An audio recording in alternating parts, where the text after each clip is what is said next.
नमस्कार, मी राधा स्वागत करते तुमचं राधाज मॅजिक किचन या आपल्या यूट्यूब चॅनेलवर। तर आज आपण पाहणार आहोत काकडीची खमंग भेळ कशी बनवायची। काकडीची कोशिंबीर तर तुम्ही बऱ्याचदा केली असेल, पण अशी चटपटीत थंडगार काकडीची भेळ कधीच खाल्ली नसेल। या उन्हाळ्यामध्ये तुम्ही नक्की ट्राय करू शकता। तर सर्वात अगोदर इथे आपल्याला 2 ते 3 काकड्या स्वच्छ पाण्याने चांगल्या धुवून घ्यायच्या आहेत।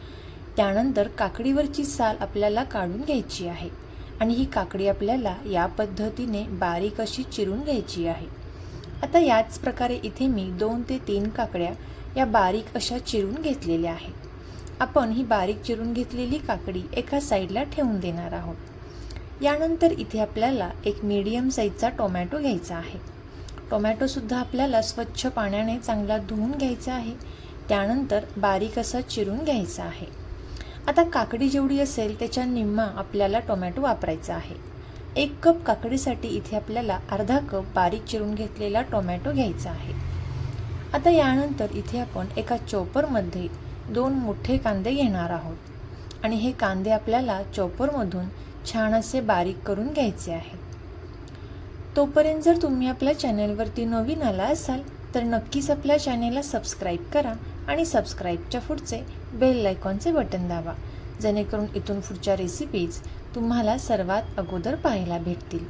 तर पाहू शकता एकदम बारीक असा कांदा इथे आपण या चॉपरमध्ये बारीक करून घेतलेला आहे। कांद्याचे प्रमाण सुद्धा इथे आपल्याला यामध्ये थोडेसे जास्त ठेवायचे आहे। आता यानंतर एका बाउलमध्ये आपल्याला हा बारीक करून घेतलेला संपूर्ण कांदा काढून घ्यायचा आहे। त्यानंतर बारीक चिरून घेतलेली काकडी देखील आपण या बाउलमध्ये काढून घेणार आहोत आणि बारीक चिरून घेतलेला टोमॅटो यामध्ये घालायचा आहे। इथे मी एक अर्धा कप स्वीट कॉर्न छान असे उकडून घेतलेले आहेत आणि हे स्वीट कॉर्न देखील यामध्ये घालायचे आहेत। तुम्हाला जर स्वीट कॉर्न आवडत नसतील तर नाही घातले तरी सुद्धा चालेल, पण टेस्ट ही स्वीट कॉर्नमुळे आणखीन छान येते।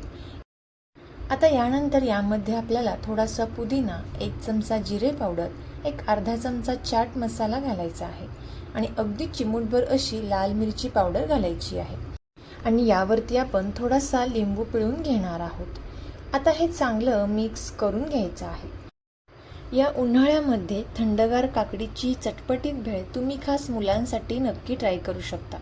कोणतीही पूर्वतयारी न करता अवघ्या 10 मिनिटांमध्ये ही चटपटीत अशी भेळ तयार होते। आता इथे आपण हे चांगलं मिक्स करून घेतलेलं आहे आणि सर्वात शेवटी यामध्ये आपल्याला चवीनुसार मीठ घालून घ्यायचं आहे। लक्षात ठेवा, मीठ घालताना इथे आपल्याला सर्वात शेवटी घालायचं आहे, जेणेकरून याला पाणी सुटणार नाही।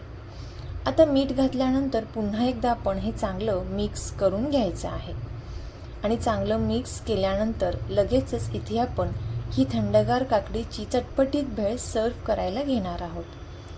तर तुम्ही सुद्धा याच पद्धतीने ही काकडीची भेळ नक्की ट्राय करून पहा आणि कशी झाली ती कमेंट करून नक्की सांगा।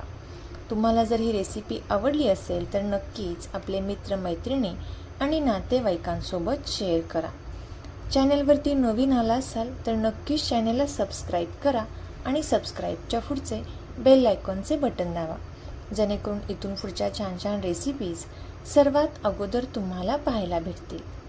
आता इथे आपण एका प्लेटमध्ये ही चटपटीत भेळ काढून घेतलेली आहे आणि यावरती बारीक चिरून घेतलेला कांदा आणि थोडीशी बारीक चिरून घेतलेली काकडी घालून घ्यायची आहे आणि गार्निशिंगसाठी इथे मी थोडासा पुदिना यावरती ठेवलेला आहे आणि काही काकडीचे गोल काप केलेले आहेत ते आपण यामध्ये ठेवायचे आहेत। तर नक्कीच ही भेळ ट्राय करा आणि कशी झाली कमेंट करून नक्की सांगा। थँक्यू।